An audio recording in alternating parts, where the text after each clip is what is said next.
नमस्कार। इस video lecture के अंतर्गत ईवीएस सेक्शन के महत्वपूर्ण टॉपिक ऊष्मा को कवर करेंगे। शुरू करने से पहले आप इसका स्क्रीनशॉट लें ताकि आपको इसके नोट्स बनाने में आसानी रहे।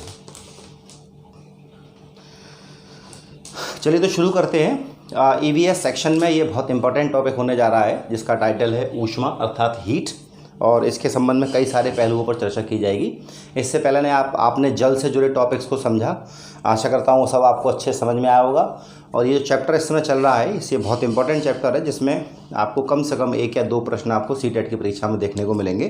सीटेट और यूपीटेट दोनों परीक्षाओं में यहाँ से एक न एक प्रश्न अवश्य आता है। तो बात करते हैं ऊष्मा की। देखिएगा, ऊष्मा जिसे हम अंग्रेजी में हीट कहते हैं, ये ऊर्जा का ही एक रूप है, ये एनर्जी का ही एक फॉर्म है।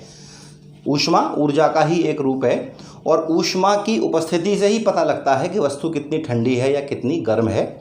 जितनी ज़्यादा ऊष्मा होगी उतनी ज़्यादा वस्तु गर्म होगी, और जितनी कम ऊष्मा होगी उतनी वस्तु ठंडी होगी।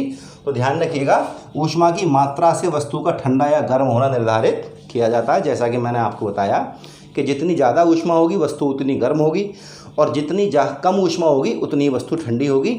लेकिन आपको ध्यान रखिएगा, ठंडा और गर्म जो शब्द आप यूज़ करते हैं, ठंडा और गर्म जो शब्द यूज करते हैं, ये तुलनात्मक स्थितियाँ होती हैं।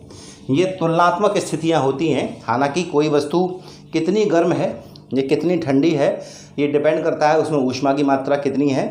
लेकिन दो वस्तुओं के बीच हम कंपैरिजन करते हैं कि ये वस्तु गर्म है, ये वस्तु ठंडी है, तो ये एक तुलनात्मक स्थिति है।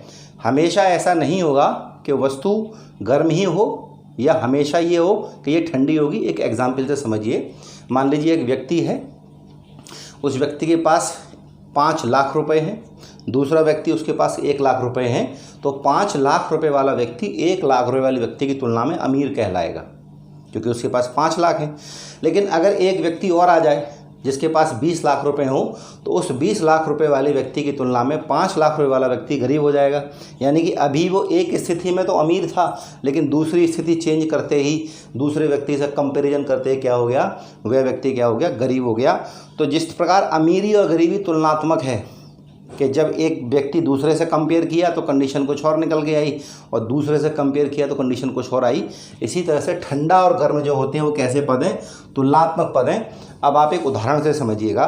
देखिएगा, अभी आपके सामने कमरे में चाय रखी है, एक प्याले में चाय रखी है और एक प्याले में साधारण पानी रखा है। साधारण पानी मान के चलिएगा, अगर मैं थोड़ा सा यहाँ आपको बना के दिखाऊं तो देखिएगा। चलिए, यहाँ मैंने आपके सामने, यहाँ आपके कप में चाय रखी है और ये गर्म है, और यहाँ एक गिलास में पानी रखा है। ये पानी है, नॉर्मल पानी है जो आपने टैप से, नल से भर लिया है। अब आप में इससे पूछा जाए कि इसमें कौन ठंडा है कौन गर्म है, तो आप कहेंगे ये गर्म है और ये ठंडा है। चाय गर्म है और पानी ठंडा है। अब मैंने यहाँ पे क्या किया, एक बाउल में मैं बर्फ़ ले आया, एक बाउल में बर्फ़ ले आया। अब मैं पूछता हूँ पानी और बर्फ़ में कौन ठंडा है कौन गर्म है, तो सीधी सी बात है, बर्फ़ का टेम्परेचर 0 डिग्री सेंटीग्रेड होगा। लेकिन आपने जो पानी अपने टैप से, नल से भरा है, उसका टेम्परेचर 0 से ज़्यादा होगा। 10 डिग्री का हो, 15 का हो, 20 का हो, लेकिन 0 से ज़्यादा होगा। इस कंडीशन में पानी गर्म हो जाएगा, बर्फ़ ठंडी हो जाएगी।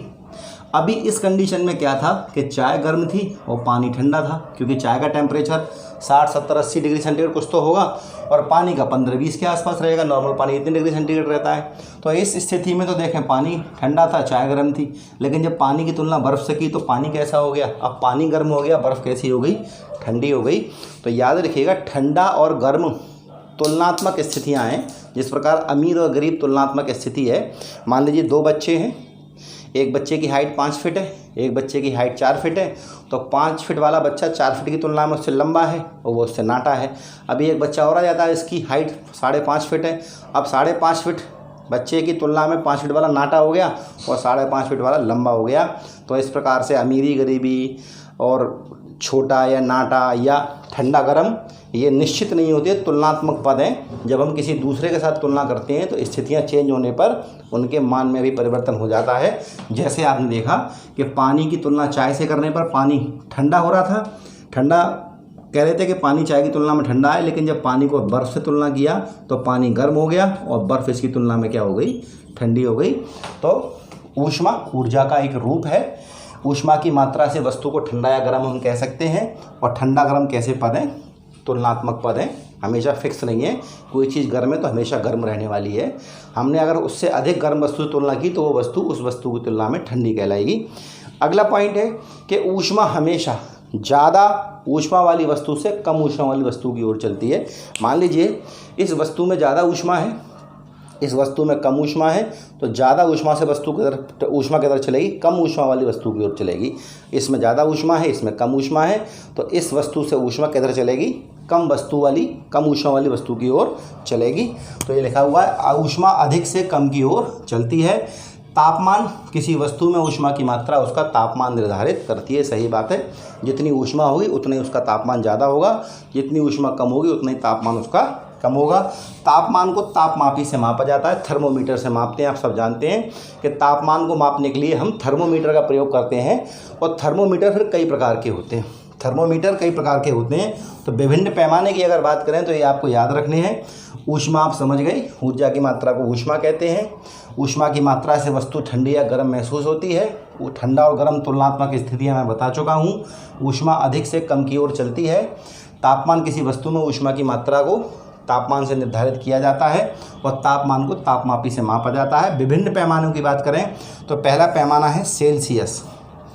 विभिन्न पैमाने की अगर बात करें तो पैमाने, सबसे पहला है सेल्सियस या सेंटीग्रेड पैमाना कहते हैं। और अगर आप विस्तृत पढ़ना चाहते हैं फिजिक्स तो फिजिक्स वाली प्लेलिस्ट में जाएं, वहाँ ये सब पढ़ा हुआ है। यहाँ सिर्फ सीटेट के ईवीएस के सेक्शन के हिसाब से मैं आपको उसी लेवल का लेकर चल रहा हूँ।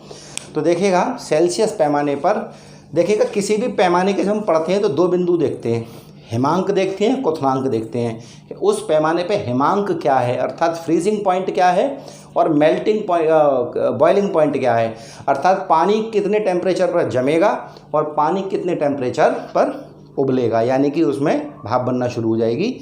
तो किसी भी पैमाने की जब बात करते हैं तो उस पैमाने के ये देखा जाता है कि ये पैमाने पर पानी कहाँ जमेगा, अर्थात पानी का फ्रीजिंग पॉइंट, या पानी कहाँ उबलेगा, अर्थात पानी कहाँ भाप में बदलेगा, that is called boiling point.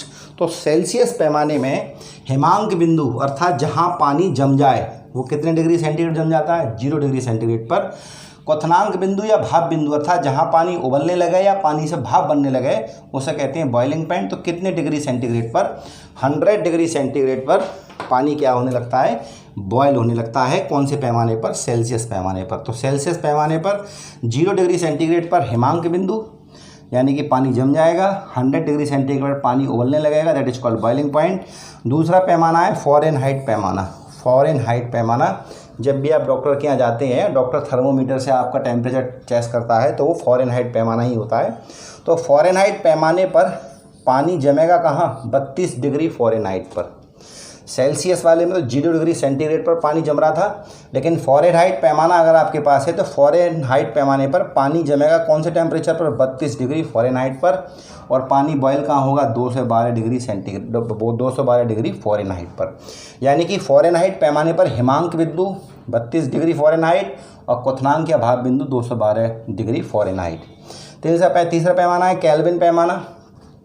Kelvin पैमाने पर हिमांक बिंदु 273 केल्विन और क्वथनांक बिंदु 273 केल्विन। याद रखिएगा, सेल्सियस पर पानी जम रहा था 0 डिग्री पर, फ़ारेनहाइट पर जम रहा है 32 डिग्री फ़ारेनहाइट पर, और केल्विन पर जमेगा 273 केल्विन पर। क्वथनांक बिंदु की बात करें तो सेल्सियस पैमाने पर क्वथनांक बिंदु 100 डिग्री सेंटीग्रेड पर, फ़ारेनहाइट पर 212 डिग्री फ़ारेनहाइट पर और केल्विन पैमाने पर 373 केल्विन पर। इन तीनों पैमानों के बीच संबंध ये क्यों पता लगाते हैं? अगर आपसे कहा जाए कि किसी वस्तु का ताप फ़ारेनहाइट पैमाने पर इतना है, किसी वस्तु का ताप फ़ारेनहाइट पैमाने पर इतना है, इसी वस्तु का ताप सेंटीग्रेड पर कितना होगा या केल्विन पर कितना होगा, यानी कि किसी भी वस्तु का टेम्परेचर आपको तीनों में से किसी एक पैमाने पर दे रखा हो, या किसी वस्तु का ताप सेल्सियस में इतने डिग्री सेंटीग्रेड है, या फ़ारेनहाइट में इतने डिग्री फ़ारेनहाइट है, या किसी वस्तु का ताप केल्विन पैमाने पर इतने केल्विन है, उस वस्तु का ताप दूसरे पैमाने पर कितना होगा। तो आपको तीनों पैमानों के बीच में संबंध पता होना चाहिए।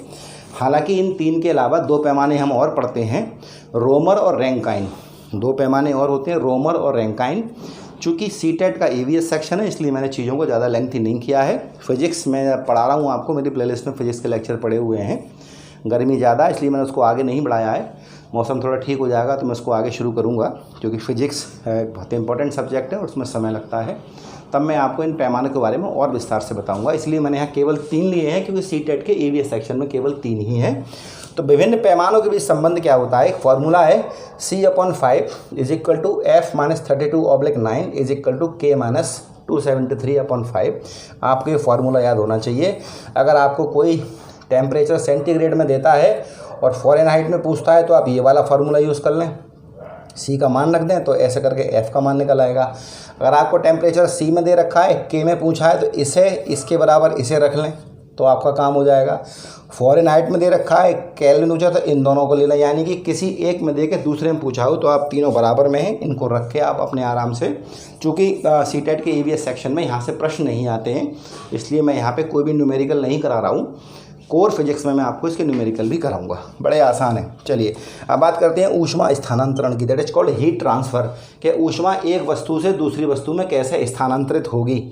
तो एक वस्तु से दूसरी वस्तु में ऊष्मा का संचरण क्या कहलाता है? ऊष्मा का स्थानांतरण कहलाता है। अधिक ताप से कम ताप की ओर स्थानांतरण होता है। जैसा कि मैंने बताया कि ऊष्मा का ट्रांसफ़र कैसे होगा, ज़्यादा ऊष्मा वाली वस्तु से कम ऊष्मा वाली वस्तु में ट्रांसफ़र होता है।